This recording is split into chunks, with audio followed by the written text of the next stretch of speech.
Coloquei a Virgem Maria no micro-ondas. Ele explodiu. Mas o que aconteceu depois ainda me tira o fôlego até hoje. Se inscreva no canal para acompanhar outras vidas que foram libertadas pela fé. Meu nome é Mariana. E há 2 anos eu peguei uma imagem da Virgem Maria, que minha sogra havia deixado na minha casa, coloquei no micro-ondas e liguei o aparelho na potência máxima. Queria ver aquela superstição derreter na minha frente. O aparelho explodiu, queimou metade da minha cozinha, e eu ri. Ri até chorar, achando que tinha provado o meu ponto. Naquela manhã de terça-feira, eu estava particularmente irritada. Dona Vanusa, minha sogra, tinha passado o fim de semana em casa, e como sempre, havia espalhado suas bugigangas religiosas por todos os cantos.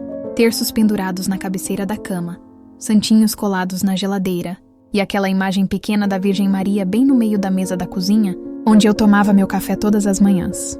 Eu era professora de filosofia há 15 anos. Tinha mestrado, estava terminando o doutorado e me orgulhava de ser uma pessoa esclarecida, racional. Religião, para mim, era o ópio do povo, uma muleta para pessoas fracas que não conseguiam enfrentar a realidade sozinhas. E o catolicismo, Nossa Senhora, era o pior de tudo. Toda aquela teatralidade, aquelas promessas vazias, aquela submissão cega a dogmas ultrapassados. Carlos, meu marido, tentava me convencer de que eu exagerava. Mariana, por que você não consegue simplesmente respeitar? Ele me dizia sempre. Mas respeitar o quê? Mentiras, ilusões? Pessoas desperdiçando suas vidas ajoelhadas diante de estatuetas de gesso? Naquela manhã, quando vi a imagem da Virgem ali, foi a gota d'água. Peguei aquela coisa azul e branca, olhei bem nos olhos pintados e falei baixinho. Vamos fazer um teste científico aqui, minha cara. Se você é tão poderosa assim, me impeça. Abri a porta do micro-ondas. Coloquei a imagem lá dentro, programei 3 minutos na potência máxima e apertei o botão. Encostei na bancada, cruzei os braços e fiquei esperando. Queria ver o plástico derreter, a tinta descascar. Queria ter uma prova física de que aquilo não passava de um objeto manufaturado, sem nenhum poder sobrenatural. 45 segundos depois, um estalo seco. Uma luz branca lampejou dentro do aparelho. O micro-ondas começou a fazer um barulho estranho, como se tivesse engasgado. Então, silêncio total. A porta se abriu sozinha. Saiu uma fumaça densa e fedorenta. E eu vi faíscas voando pela cozinha. O forno estava completamente queimado por dentro. As paredes estavam enegrecidas. E o cheiro de plástico derretido tomou conta de tudo. E eu ri. Ri alto, com a mão na barriga. Lágrimas nos olhos. Pronto! Eu gritei para ninguém. Mais uma prova de que Deus não existe. Se existisse, teria me impedido. A imagem estava lá dentro, derretida e deformada, irreconhecível, exatamente como eu esperava. Peguei uma colher, retirei os pedaços de plástico ainda quentes e joguei tudo no lixo. Depois liguei para Carlos no trabalho. Amor, queimei o micro-ondas, eu disse, tentando não rir. Pode comprar outro no caminho de casa? Como assim queimou, Mariana? Estava testando uma coisa. Deu errado. Depois eu te explico, mas eu não expliquei. Nunca contei para ele o que tinha feito. Guardei aquilo como um segredo meu.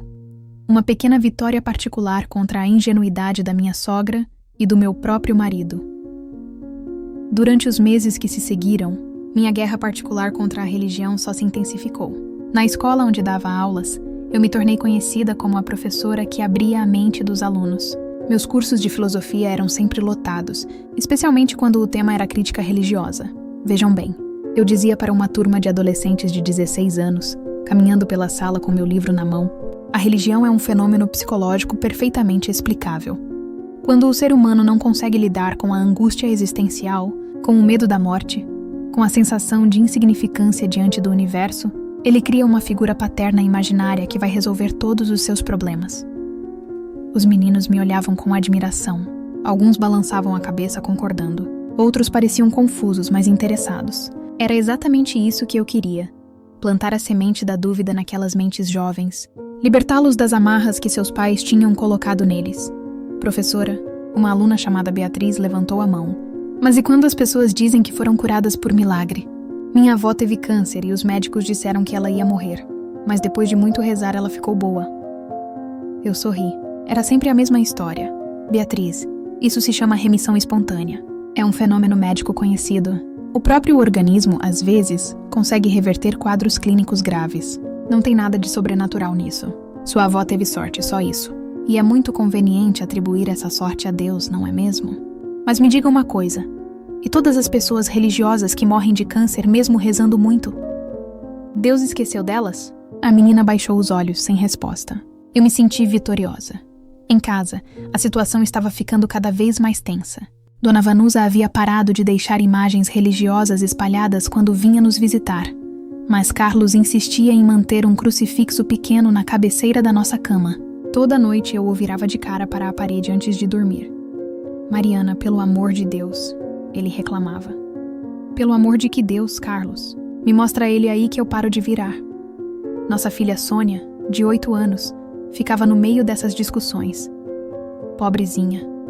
Ela não entendia por que a mamãe e o papai brigavam por causa de santos. Às vezes eu a pegava rezando baixinho antes de dormir, orações que a vovó Vanusa tinha ensinado.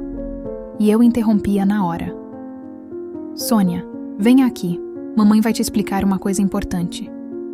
Ela se sentava na beirada da cama, com aqueles olhos grandes e curiosos. Filha, você não precisa ficar pedindo coisas para santo nenhum, está bem? Se você quer alguma coisa, trabalha para conseguir. Se está com medo, a mamãe está aqui. Se está triste, a gente conversa. Você é uma menina inteligente e forte. Não precisa de muleta para andar pela vida. Ela balançava a cabecinha, mas eu percebia que não estava convencida. Carlos ficava me olhando da porta do quarto com uma expressão que eu não conseguia decifrar. Raiva, tristeza, desapontamento. Uma noite, depois de uma discussão particularmente feia sobre batismo, Sônia ainda não era batizada porque eu não deixava. Carlos me disse uma coisa que ficou ecoando na minha cabeça por dias. Mariana, você não está libertando ninguém. Você está amargurada. E está deixando nossa filha amargurada também. Amargurada? Se eu rebati. Eu estou lúcida, Carlos. Eu vejo a vida como ela realmente é, sem filtros cor-de-rosa. E como ela realmente é, Mariana. Um acidente cósmico sem propósito, onde nascemos, vivemos algumas décadas tentando sobreviver e morremos. Ponto final. Não tem história bonita. Não tem final feliz. Não tem ninguém olhando por nós. Temos que nos virar sozinhos. Ele me olhou por um longo tempo, balançou a cabeça e foi dormir no quarto de hóspedes. Era a primeira vez que isso acontecia em 10 anos de casamento, mas eu não me importei. Pelo contrário, me senti mais livre para virar aquele crucifixo quantas vezes eu quisesse. 3 meses depois do incidente do micro-ondas, em uma quinta-feira de manhã que começou igual a todas as outras, minha vida inteira desabou em questão de minutos. Sônia acordou reclamando que estava cansada. Eu pensei que fosse preguiça de ir para a escola, coisa normal de criança. Vamos, dorminhoca, eu disse, abrindo as cortinas do quarto dela. Levanta que você vai se atrasar. Ela se sentou na cama, mas quando tentou ficar de pé, suas perninhas bambearam e ela caiu sentada de novo. Mamãe, estou muito fraca, ela disse com uma voz que eu nunca tinha ouvido antes, baixinha, cansada. Quando me aproximei para ajudá-la, reparei que ela estava pálida demais. Não era aquela palidez normal de criança que acabou de acordar. Era uma palidez cinzenta, doentia. E quando ela abriu a boca para falar, vi pequenas manchas roxas na gengiva. Carlos, eu gritei, e ele veio correndo do banheiro ainda fazendo a barba. Levamos Sônia direto para o hospital. O que começou como uma consulta de rotina se transformou em uma bateria de exames que durou o dia inteiro. Raio-X, ultrassom, coleta de sangue, mais coleta de sangue. Exames que eu nem sabia que existiam. Dr. Roberto, o pediatra que acompanhava Sônia desde bebê, pediu para falar conosco em particular no final da tarde.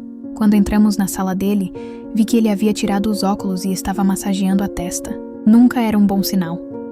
Sentem-se, por favor, ele disse, sem olhar diretamente para nós. Carlos pegou minha mão. Eu me desvencilhei. Não queria carinho naquele momento. Queria respostas. Doutor, o que minha filha tem? Mariana Carlos. Os exames mostram que Sônia está com leucemia linfoblástica aguda. O mundo parou. As palavras ficaram ressoando na minha cabeça como se tivessem sido ditas em uma língua estrangeira. Leucemia. Câncer. Minha filha de 8 anos. Como assim, doutor? E Carlos sussurrou. É um tipo de câncer que afeta os glóbulos brancos. Por isso ela está tão fraca, tão pálida. O organismo dela não está conseguindo produzir células saudáveis. Eu fiquei em silêncio, tentando processar a informação. Minha mente racional, científica, já estava calculando estatísticas, procurando explicações lógicas. Mas havia uma parte de mim, uma parte que eu não conhecia, que estava simplesmente gritando por dentro. Qual é o prognóstico? Eu perguntei com a voz mais firme que consegui. Dr. Roberto hesitou. Vou ser honesto com vocês. É um quadro avançado. Ela provavelmente está com isso há meses, mas só agora os sintomas ficaram evidentes. Vamos começar a quimioterapia imediatamente, mas as chances são de 30%. 30%. 70% de chance da minha filha morrer. Doutor, Carlos estava chorando abertamente agora. Tem certeza de que não pode ser outra coisa? Anemia, deficiência de vitamina, qualquer coisa? Eu fiz todos os exames possíveis, Carlos. É leucemia. Vamos internar ela hoje mesmo e começar o tratamento. Durante os próximos dias, eu vivi no piloto automático. Levava roupas para a Sônia no hospital, conversava com médicos, assinava papéis, explicava a situação para a escola, para meus chefes. Por fora, eu parecia estar lidando bem com tudo. Por dentro, eu estava despedaçada. Carlos começou a rezar. O tempo todo. Às vezes, eu entrava no quarto do hospital e ele estava ajoelhado ao lado da cama da Sônia, sussurrando orações que eu não fazia ideia de onde ele tinha aprendido. Dona Vanusa aparecia todos os dias com terços, santinhos, água benta. Mariana, ela me disse um dia, eu sei que você não acredita, mas deixa eu rezar pela minha netinha, pelo menos. Eu queria mandar ela embora. Queria gritar que aquelas superstições dela não iam resolver nada, que o que Sônia precisava era de medicina, de ciência, de tratamento real. Mas quando olhei para o rosto da Dona Vanusa, vi que ela estava desesperada quanto eu. E por um momento, só por um momento, eu me perguntei se talvez eu não estivesse sendo dura demais. Faça o que quiser, eu disse, e saí do quarto. As semanas seguintes foram as mais difíceis da minha vida. Sônia começou a quimioterapia, e eu assisti minha filha linda e esperta se transformar em uma sombra de si mesma. Ela perdeu o cabelo, perdeu peso, vivia enjoada e cansada. Às vezes passava dias inteiros sem conseguir comer nada. Eu dormia no hospital todas as noites, em uma poltrona desconfortável ao lado da cama dela. Carlos ia trabalhar durante o dia e voltava à noite para ficar algumas horas, mas nossa conversa se limitava a informações práticas sobre o tratamento. Ele tinha mudado comigo depois do diagnóstico. Não me culpava abertamente, mas eu sentia alguma coisa diferente no jeito que ele me olhava. Uma noite, depois que Sônia conseguiu dormir, ele me disse: Mariana, você acha que pode ter alguma relação? Relação com o quê? Com aquelas coisas que você fazia. Jogar as imagens religiosas fora, se recusar a batizar a Sônia, queimar o micro-ondas. Eu senti uma raiva que nunca tinha sentido antes na vida. Carlos, você está me culpando pela doença da nossa filha? Não estou culpando, estou perguntando. Minha mãe disse que quando a gente desrespeita as coisas sagradas... Sua mãe disse? Carlos, escuta o que você está falando. Você está sugerindo que Deus deu câncer para nossa filha porque eu quebrei uma estatueta de plástico? Não sei, Mariana. Eu não sei mais de nada. Ele saiu do quarto naquela noite e não voltou mais. Ficou dormindo em casa, trabalhando, aparecendo no hospital só nos fins de semana. Eu me vi sozinha, completamente sozinha, enfrentando a possível morte da minha filha. Foi nessa época que as coisas estranhas começaram a acontecer. Primeiro foram os sonhos. Toda noite eu sonhava com aquela imagem derretendo no micro-ondas. Mas no sonho, quando ela derretia, saía sangue em vez de plástico. E uma voz que eu não conseguia identificar ficava repetindo: Você destruiu, agora pague o preço. Acordava suando frio com o coração disparado. Olhava para a Sônia dormindo naquela cama de hospital, cheia de fios e aparelhos, e uma culpa que eu não conseguia explicar cientificamente começava a me corroer por dentro. Depois começaram as aparições. Era sempre de madrugada, quando eu estava sozinha no quarto com Sônia. Uma sombra de mulher aparecia no corredor, sempre do lado direito da porta. Não era uma sombra comum, era como se uma pessoa real estivesse ali, mas eu só conseguia ver o contorno. Ficava parada por alguns segundos, como se estivesse me observando, e depois desaparecia. No início, eu pensei que fosse cansaço, alucinação causada pelo estresse e pela falta de sono, mas as enfermeiras começaram a comentar.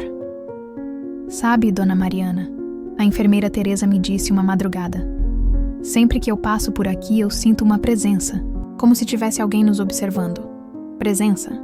Sabe? Uma sensação de que não estamos sozinhas. As outras meninas sentem também. A gente até brinca que deve ser algum anjo da guarda. Anjo da guarda. Se ela soubesse o que eu tinha feito, não diria isso. Mas o pior eram as madrugadas em que eu ficava acordada olhando para Sônia dormir, tentando memorizar cada detalhe do rostinho dela, porque eu não sabia se ela estaria ali no dia seguinte. Era nessas horas que a culpa me atingia com força total. E se Carlos estivesse certo? E se eu realmente tivesse atraído alguma maldição para a nossa casa? Eu que sempre ridicularizei essas crenças. Sempre disse que eram superstições de gente ignorante. Mas e se... Comecei a repassar na cabeça todas as vezes que desrespeitei coisas religiosas. Não eram poucas. Quantas imagens eu tinha jogado fora? Quantos terços eu tinha quebrado? Quantas vezes eu ridicularizei Dona Vanusa na frente de Sônia, ensinando minha filha a desrespeitar também? A imagem no micro-ondas tinha sido apenas a gota d'água. A culminação de anos de desprezo e agressividade. Mamãe, Sônia me chamou uma madrugada, bem baixinho. O que foi, amor? Eu sonhei com uma moça. Meu coração parou. Que moça, filha? Uma moça bonita, de vestido azul? Ela disse que eu não preciso ter medo. O sonho de Sônia com a moça de azul me assombrou pelos dias seguintes. Tentei racionalizar, explicar para mim mesma que era apenas o subconsciente de uma criança doente, processando todas as imagens religiosas que ela via Dona Vanusa trazendo para o hospital. Mas havia algo na forma como ela descreveu o sonho que me incomodava profundamente. Mamãe, ela tinha um sorriso muito carinhoso. Sônia me contou na manhã seguinte, enquanto tomava o remédio contra enjoo, e me disse que eu sou especial, que não preciso ter medo de ficar doente. Filha, foram só os remédios que fizeram você sonhar isso. Eu tentei explicar, mas minha própria voz soava insegura. Não, mamãe, não foi remédio. Ela estava bem ali. Sônia apontou para o cantinho do quarto, exatamente onde eu sempre via aquela sombra de mulher. E ela cheirava a rosas. Rosas. Eu senti um arrepio na espinha. Nos exames da semana seguinte, Dr. Roberto nos deu uma notícia que me deixou ainda mais confusa. Os marcadores tumorais de Sônia tinham melhorado ligeiramente. Não muito, mas o suficiente para ele considerar interessante. Olha, não vou criar expectativas falsas, ele disse analisando os resultados, mas ela está respondendo melhor à quimioterapia do que eu esperava para um quadro tão avançado. Carlos, que tinha voltado a aparecer no hospital depois dessa notícia, segurou minha mão e sussurrou graças a Deus, baixinho. Eu me desvencilhei da mão dele.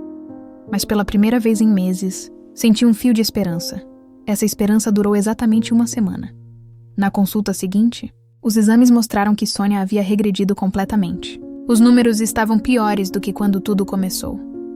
Dr. Roberto nos chamou novamente para conversar em particular, e dessa vez, o que ele disse me destruiu por dentro. Olha, eu vou ser direto com vocês. O quadro está muito grave. A quimioterapia não está funcionando como deveria. Podemos tentar um protocolo mais agressivo, mas... Ele hesitou. As chances dela se recuperar agora são mínimas. Menos de 10%, menos de 10%. Minha filha ia morrer. Carlos desabou ali mesmo, chorando como uma criança. Eu fiquei petrificada, tentando processar que em algumas semanas, talvez alguns dias, eu não teria mais filha. Quanto tempo? Eu perguntei, com uma frieza que não sabia que tinha. Se não houver nenhuma mudança significativa nos próximos exames, algumas semanas, talvez um mês. Saí daquela consulta em estado de choque. Carlos foi para casa buscar algumas coisas e eu fiquei sozinha com Sônia, que dormia placidamente, sem fazer ideia de que acabara de receber uma sentença de morte. Foi naquela madrugada que tudo mudou. Sônia acordou por volta das 3 da manhã, pedindo água. Quando fui buscar no corredor, encontrei Dona Vanusa saindo do elevador com uma sacola na mão. Dona Vanusa? O que a senhora está fazendo aqui essa hora? Não consegui dormir, Mariana. Fica batendo uma coisa no meu peito que eu preciso estar aqui. Ela entrou no quarto, cumprimentou Sônia com um carinho que me partiu o coração, e depois me chamou no corredor. Mariana, eu sei que você não gosta dessas coisas, mas eu trouxe uma imagem nova da Nossa Senhora Aparecida.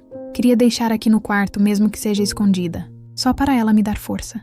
Olhei para aquela senhora de 70 anos, que amava minha filha como se fosse dela, e pela primeira vez em meses, não senti raiva das crenças dela. Senti uma tristeza profunda, porque ela estava se agarrando em qualquer coisa que pudesse dar esperança, exatamente como eu gostaria de poder fazer. Tudo bem, Dona Vanusa, a senhora pode deixar. Ela colocou uma pequena imagem de Nossa Senhora Aparecida em cima do criado mudo, ao lado dos remédios de Sônia. Depois se ajoelhou ali mesmo no chão do hospital e começou a rezar baixinho. Eu senti vontade de sair do quarto, como sempre fazia quando via cenas assim, mas algo me segurou ali. Talvez fosse o desespero, talvez fosse a certeza de que eu ia perder minha filha em poucos dias e não havia mais nada que eu pudesse fazer. Dona Vanusa rezou por quase 1 hora. Quando terminou, ela olhou para mim com os olhos cheios de lágrimas e disse: Mariana, eu sei que você acha que eu sou uma velha boba, supersticiosa, mas eu já vi coisas na minha vida, coisas que a ciência não explica. E eu tenho fé de que Nossa Senhora vai cuidar da nossa Sônia. Dona Vanusa, os médicos disseram que... Eu sei o que os médicos disseram, filha, mas médico não é Deus. E às vezes, quando a medicina chega no limite, é hora de a gente se entregar nas mãos de quem pode tudo. Ela beijou a testa de Sônia, que continuava dormindo, e foi embora. Fiquei ali, sozinha no quarto, olhando para aquela imagem pequena de Nossa Senhora Aparecida. Era muito parecida com a que eu tinha destruído no micro-ondas. O mesmo manto azul, a mesma expressão serena, as mesmas mãos postas em oração. E pela primeira vez desde que Sônia ficou doente, eu me permiti chorar. Chorei de medo, de raiva, de culpa, de desespero. Chorei porque minha filha ia morrer e eu não podia fazer nada para impedir. Chorei porque talvez, só talvez, eu tivesse contribuído para aquilo acontecer. Na madrugada seguinte, aconteceu algo que mudou tudo para sempre. Sônia estava passando muito mal, com febre alta e vomitando constantemente. As enfermeiras entravam e saíam do quarto a cada poucos minutos, medindo temperatura, aplicando medicações, tentando controlá-la. Por volta das 4 da manhã, Dr. Roberto apareceu no hospital. Ele nunca vinha de madrugada, a não ser que fosse muito grave. Quando o vi entrando no quarto com aquela expressão séria, meu coração disparou. Depois de examinar Sônia, ele me chamou no corredor. Mariana, o organismo dela está entrando em colapso. O sistema imunológico não está respondendo mais. Eu preciso que você chame sua família. Chame o pai dela. Prepare-se para o pior. Prepare-se para o pior. Minha filha ia morrer naquela madrugada. Liguei para Carlos, que chegou em 15 minutos. Liguei para Dona Vanusa, que veio com o padre da igreja dela. Quando vi aquele homem de batina entrando no quarto do hospital, meu primeiro impulso foi mandá-lo embora. Mas olhei para Sônia, pequena e frágil naquela cama, cheia de aparelhos, e não tive coragem. As próximas horas foram um borrão de desespero. Sônia alternava entre momentos de inconsciência e momentos em que acordava assustada, chamando por mim e pelo pai. Carlos não parava de chorar. Dona Vanusa rezava sem parar, segurando o terço com tanta força que os dedos estavam brancos. Por volta das 6 da manhã, Dr. Roberto me chamou novamente no corredor. Mariana, não há mais nada que eu possa fazer por ela. É questão de horas, talvez minutos. Vocês querem ficar sozinhos com ela? Sozinhos com ela para vê-la morrer. Voltei para o quarto, onde Carlos segurava a mãozinha de Sônia enquanto ela dormia com dificuldade. Dona Vanusa continuava rezando, agora acompanhada pelo padre. Eu me senti completamente perdida, sem saber o que fazer, o que dizer, como me despedir da minha filha. Foi então que aconteceu. Eu saí do quarto porque não conseguia mais respirar ali dentro. Fui até o corredor, encostei na parede fria do hospital e desabei. Ajoelhei ali mesmo no chão, sem me importar com quem pudesse estar vendo. E pela primeira vez na minha vida adulta, eu pedi ajuda para algo maior que eu. Se existe alguém aí em cima, eu sussurrei, com lágrimas escorrendo pelo rosto. Por favor, não deixe a minha filha morrer. Eu faço qualquer coisa, mudo qualquer coisa. Só não deixe ela morrer. Eu sei que eu desrespeitei, eu sei que eu zombei, eu sei que eu destruí coisas que eram importantes para outras pessoas. Se isso é um castigo, me castiga. Me leva no lugar dela. Mas não deixe a minha filha pagar pelos meus erros. Chorei até não ter mais lágrimas, me sentindo a pessoa mais miserável do mundo. Ali naquele corredor frio de hospital, aos 6:30 da manhã de uma terça-feira qualquer, eu me rendi completamente. Não sei quanto tempo fiquei ali. Quando levantei, minhas pernas estavam bambas e eu me sentia estranhamente vazia, como se tivesse deixado algo pesado naquele corredor. Voltei para o quarto, esperando encontrar o pior, mas quando entrei, Sônia estava acordada, sentada na cama, pedindo água. "Mamãe", ela disse com uma voz que há semanas eu não ouvia. "Eu sonhei com a moça de azul de novo. Ela disse que eu vou ficar boa." Carlos me olhou com os olhos arregalados. Dona Vanusa parou de rezar e ficou observando Sônia em silêncio. O padre sorriu como se soubesse de alguma coisa que nós não sabíamos. "Filha, como você está se sentindo?" Eu perguntei, tentando não criar expectativas. "Melhor, mamãe. A dor de cabeça passou. E estou com fome. Ela não sentia fome há 2 semanas. Dr. Roberto apareceu no quarto 1 hora depois para fazer a última avaliação, antes do que todos esperávamos que acontecesse. Mas quando examinou Sônia, a expressão dele mudou completamente. "Isso é muito estranho", ele murmurou, verificando os aparelhos, medindo a pressão dela novamente. "A febre baixou completamente. Os batimentos cardíacos estão normais. Como ela está se sentindo?" "Com fome", Sônia respondeu, sorrindo pela primeira vez em semanas. Dr. Roberto pediu exames de sangue imediatos. Os resultados chegaram 2 horas depois. E quando ele entrou no quarto para nos dar o resultado, estava com uma expressão que eu nunca tinha visto no rosto dele. "Eu não sei como explicar isso", ele disse, olhando para os papéis e depois para Sônia. "Os marcadores tumorais dela caíram drasticamente. Não é uma melhora gradual, é uma mudança abrupta de uma hora para outra." "Doutor, o que isso quer dizer?" E Carlos perguntou, segurando firme a mão de Sônia. Dr. Roberto tirou os óculos, limpou as lentes nervosamente e nos olhou com uma mistura de confusão e espanto. Em 20 anos de carreira, eu nunca vi nada igual. Os exames mostram que não há mais células cancerígenas detectáveis no sangue de Sônia. É como se elas tivessem simplesmente desaparecido durante a madrugada. "Como assim desaparecido?" Eu perguntei, tentando processar a informação com minha mente científica. "Mariana, isso não deveria ser possível. Câncer não desaparece de uma hora para outra. Mas os números estão aqui. Todos os exames confirmam. Sônia está curada. Minha filha estava curada." Carlos começou a chorar, dessa vez de alívio. Dona Vanusa se ajoelhou novamente, agradecendo em voz alta. O padre sorriu e fez o sinal da cruz. E eu fiquei ali, petrificada, tentando entender o que estava acontecendo. "Doutor, mas isso é impossível cientificamente, não é?" "Mariana, eu vou usar um termo que raramente uso na medicina. Isso é um milagre. Eu não tenho outra explicação. Em termos médicos, chamamos de remissão espontânea. Mas em casos tão avançados como o de Sônia, a probabilidade disso acontecer é menor que 1%. E acontecer da noite para o dia, eu nunca vi, nem li sobre nada parecido." Durante os dias seguintes, enquanto Sônia ganhava força e voltava a ser uma criança normal, eu lutava para entender o que tinha acontecido. Minha mente racional procurava explicações científicas, estatísticas, qualquer coisa que pudesse justificar aquela recuperação milagrosa sem envolver um milagre de verdade. Mas havia algo que me incomodava profundamente. Algo que eu não tinha contado para ninguém, nem mesmo para Carlos. Na manhã em que Sônia começou a melhorar, quando voltei para casa para tomar um banho e pegar roupas limpas, encontrei algo impossível no quarto dela.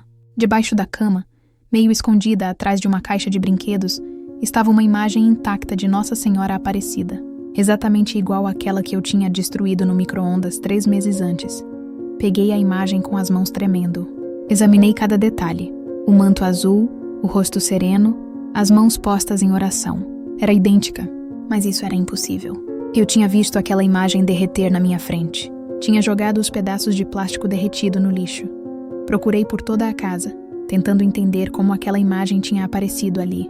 Perguntei para Carlos se ele tinha comprado uma nova e escondido. Perguntei para a Dona Vanusa se ela tinha deixado uma igual no nosso quarto sem eu perceber. Ambos disseram que não. "Mariana", Carlos me disse, "por que isso te incomoda tanto? Talvez a Sônia tenha pedido uma para a vovó e escondido de você. Mas eu sabia que não era isso. Sônia estava no hospital há semanas. E Dona Vanusa nunca esconderia nada de mim, principalmente depois de tudo que havia acontecido.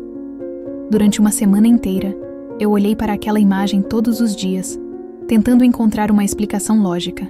Até que, numa tarde em que estava sozinha em casa, me ajoelhei diante dela e falei pela primeira vez na vida com Nossa Senhora, como se ela fosse uma pessoa real.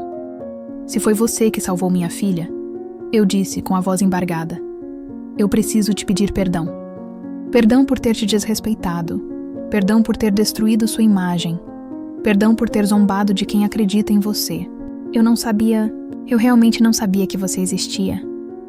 Não houve nenhum sinal, nenhuma resposta sobrenatural, mas uma paz que eu nunca tinha sentido na vida me envolveu naquele momento. Era como se um peso enorme tivesse saído dos meus ombros. Naquela noite, liguei para a Dona Vanusa. Dona Vanusa, a senhora pode me ensinar a rezar? Houve um silêncio do outro lado da linha. Depois ela começou a chorar. Claro, minha filha. Claro que posso. No sábado seguinte, ela apareceu em casa com um terço, alguns livros de oração e uma paciência infinita para ensinar uma professora de filosofia de 42 anos a falar com Deus. O importante não são as palavras certas, Mariana, ela me disse. O importante é o coração. Você pode falar com Nossa Senhora como fala com uma mãe, com uma amiga. Ela entende tudo. Passei a rezar todos os dias. No começo era estranho, mecânico. Eu recitava as orações que Dona Vanusa me ensinou sem sentir muita coisa.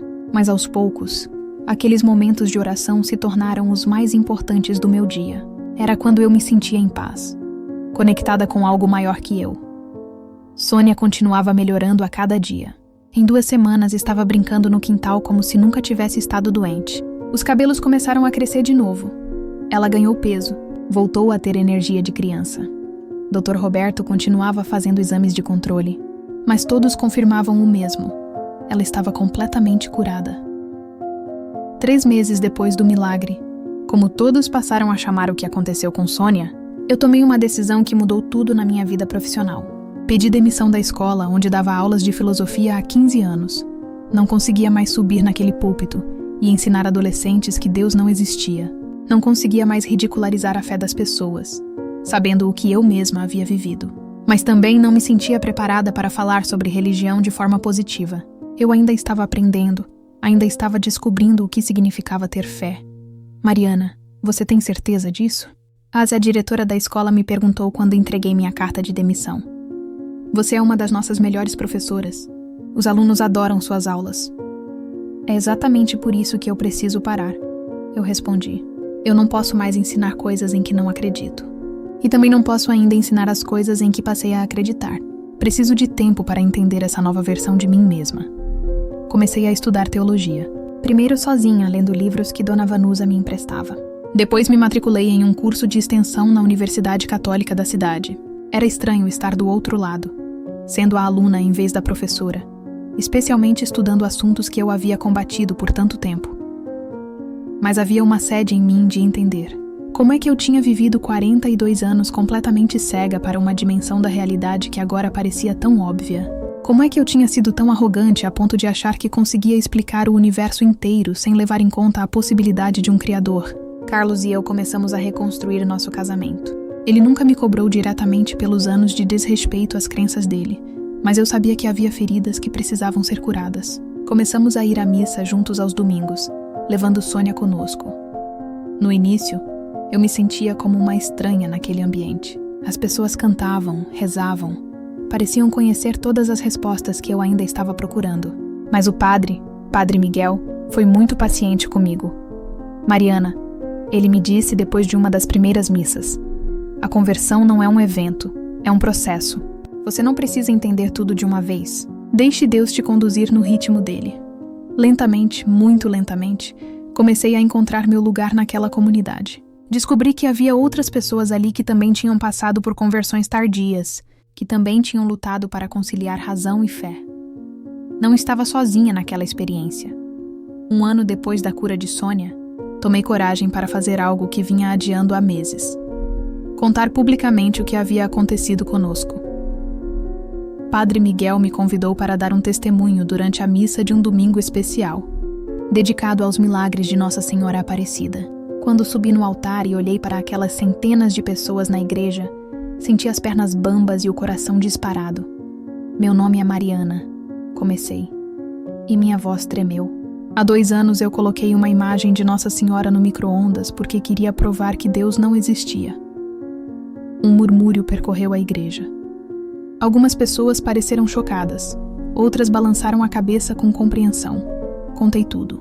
O desprezo que sentia pela religião, a doença de Sônia, meu desespero, o pedido no corredor do hospital e a cura milagrosa que se seguiu. Falei sobre a imagem que reapareceu inexplicavelmente no quarto da minha filha, sobre como aprendi a rezar, sobre como minha vida inteira mudou. Quando terminei, a igreja estava em completo silêncio. Depois, lentamente, as pessoas começaram a aplaudir. Muitas estavam chorando. Algumas vieram me abraçar depois da missa, contando suas próprias histórias de conversão, seus próprios encontros com o sagrado. Obrigada por ter coragem de contar isso. Uma senhora de mais ou menos a minha idade me disse: eu também era cética, e sua história me deu esperança de que nunca é tarde para mudar. Você já se sentiu assim também? Como se tivesse vivido anos inteiros olhando para a vida através de um vidro embaçado, e de repente alguém limpou esse vidro e você conseguiu ver tudo com clareza pela primeira vez. Hoje, 2 anos depois daquele momento no corredor do hospital, minha vida é completamente diferente. Sônia está com 10 anos, saudável e cheia de vida. Ela faz questão de me contar todos os sonhos em que a moça de azul aparece para conversar com ela. Não são sonhos frequentes, mas sempre vêm em momentos especiais, antes de provas na escola, quando ela está preocupada com alguma coisa ou simplesmente para lembrá-la de que ela é amada. Mamãe, ela me disse no mês passado. A moça disse que eu tenho uma missão importante na vida, que por isso ela me curou. Que missão, amor? Ainda não sei. Ela disse que eu vou descobrir quando ficar mais velha, mas tem a ver com ajudar outras crianças doentes. Não me surpreenderia nada se Sônia se tornasse médica ou enfermeira, ou trabalhasse de alguma forma com crianças que passam pelo que ela passou. Há uma maturidade nela agora, uma sensibilidade especial para o sofrimento dos outros que não existia antes da doença. Carlos e eu nos tornamos mais unidos do que jamais fomos. Ele nunca me cobrou pelos anos de desrespeito, mas eu sei que minha conversão curou feridas profundas no nosso relacionamento. Agora nós oramos juntos todos os dias, antes das refeições e antes de dormir. E quando temos algum problema, nossa primeira reação é pedir orientação, em vez de tentar resolver tudo sozinhos. Dona Vanusa se tornou mais do que uma sogra para mim. Ela virou minha mentora espiritual, minha guia nesse mundo da fé que ainda estou descobrindo. Às vezes me pego olhando para ela e pensando em quantos anos desperdicei brigando com uma pessoa que só queria o nosso bem, que só queria nos apresentar ao amor de Deus. Mariana, ela me disse recentemente: você sabe por que eu nunca desisti de rezar por você, mesmo quando você me tratava tão mal? Por que, Dona Vanusa? Porque Nossa Senhora me mostrou em sonho que você ia ser convertida.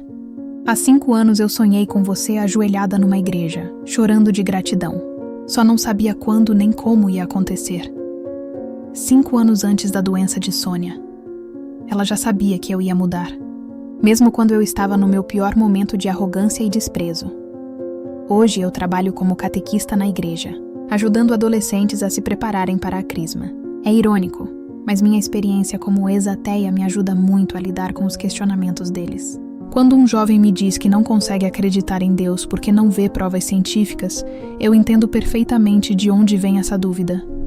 Eu pensava exatamente como você. Eu digo para eles: e posso te garantir que Deus não precisa da nossa aprovação científica para existir. Ele existe mesmo quando não acreditamos nele. E quando estivermos prontos, ele se revela.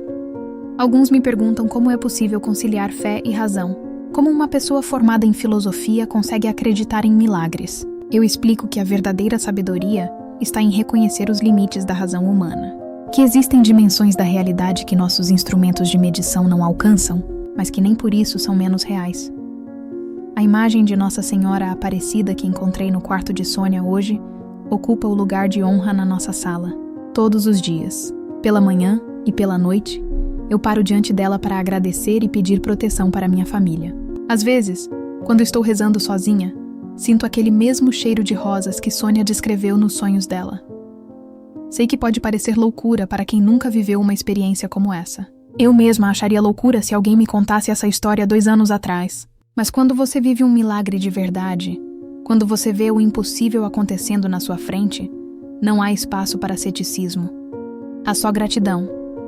Semana passada, uma situação me fez refletir sobre como minha conversão afetou outras pessoas além da minha família. Encontrei Beatriz, aquela aluna que me perguntou sobre a cura da avó dela por milagre, na fila do supermercado. Ela está com 18 anos agora, terminando o ensino médio. Professora Mariana, ela disse, me abraçando. Eu ouvi dizer que a senhora virou católica. É verdade? Conversei com ela por alguns minutos ali mesmo, na fila do mercado. Contei resumidamente o que havia acontecido com Sônia e comigo. Ela me ouviu com os olhos arregalados. Professora, eu preciso te contar uma coisa. Depois daquela aula em que a senhora disse que a cura da minha avó tinha sido só sorte, eu fiquei com muita raiva de Deus. Parei de rezar, parei de ir na igreja. Achei que se uma professora tão inteligente dizia que era tudo mentira, então realmente devia ser. Meu coração apertou. Quantos jovens eu havia influenciado negativamente com minha arrogância? Quantas pessoas eu havia afastado da fé com minhas aulas carregadas de desprezo? Beatriz, me perdoa. Eu estava errada. Completamente errada. Não, professora, deixa eu terminar. Quando minha avó morreu no ano passado, sim, ela morreu, mas foi de velhice, aos 87 anos, 12 anos depois do câncer.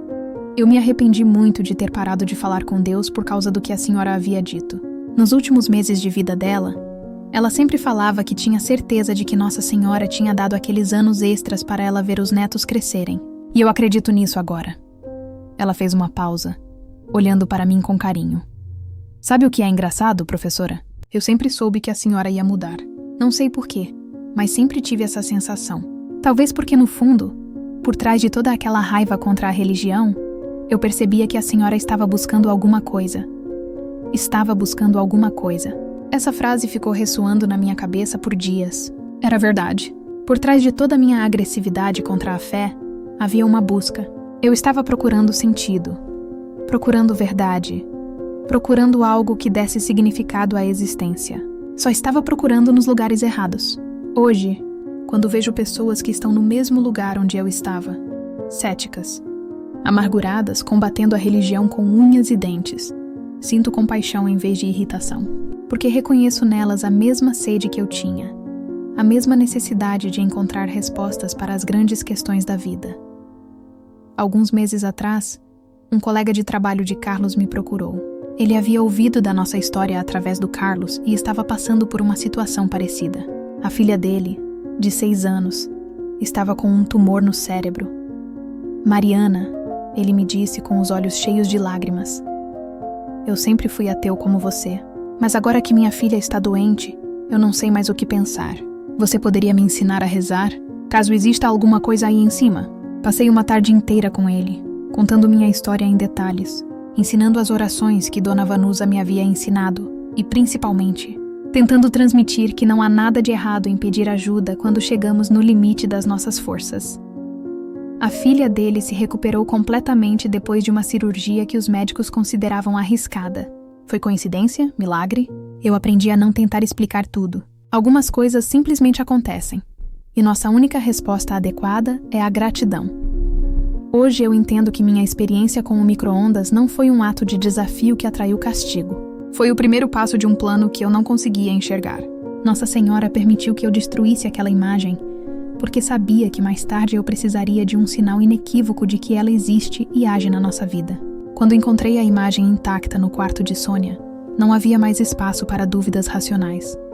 Às vezes me pergunto como seria minha vida se nada disso tivesse acontecido. Se Sônia não tivesse ficado doente, se eu não tivesse vivido aquele desespero no corredor do hospital, se não tivesse experimentado na pele o que é um milagre verdadeiro, provavelmente eu continuaria sendo uma professora cética, orgulhosa da minha superioridade intelectual, machucando pessoas como Dona Vanusa, sem perceber o mal que estava causando. Mas Deus escreve certo por linhas tortas, como diz o ditado. Ele usou minha própria arrogância para me conduzir até Ele. Usou a doença da minha filha para quebrar meu orgulho e me ensinar humildade. Usou meu desespero para me mostrar que eu precisava dele mais do que imaginava. Hoje, quando acordo de manhã e vejo Sônia tomando café, saudável e feliz, quando vejo Carlos sorrindo de verdade, quando sinto a paz que só a fé consegue dar, eu só posso agradecer. Agradecer por ter sido quebrada para poder ser reconstruída de uma forma melhor. Agradecer por ter perdido minha falsa segurança para encontrar uma segurança verdadeira. A mesma imagem que eu tentei destruir no micro-ondas, hoje me protege e protege minha família. E todos os dias, quando passo por ela na sala, eu sussurro um pedido de perdão e um agradecimento. Perdão pela cegueira de tantos anos e gratidão por não ter sido tarde demais para abrir os olhos. Será que Deus também já falou com você no silêncio? Mesmo quando você achava que ele não estava lá?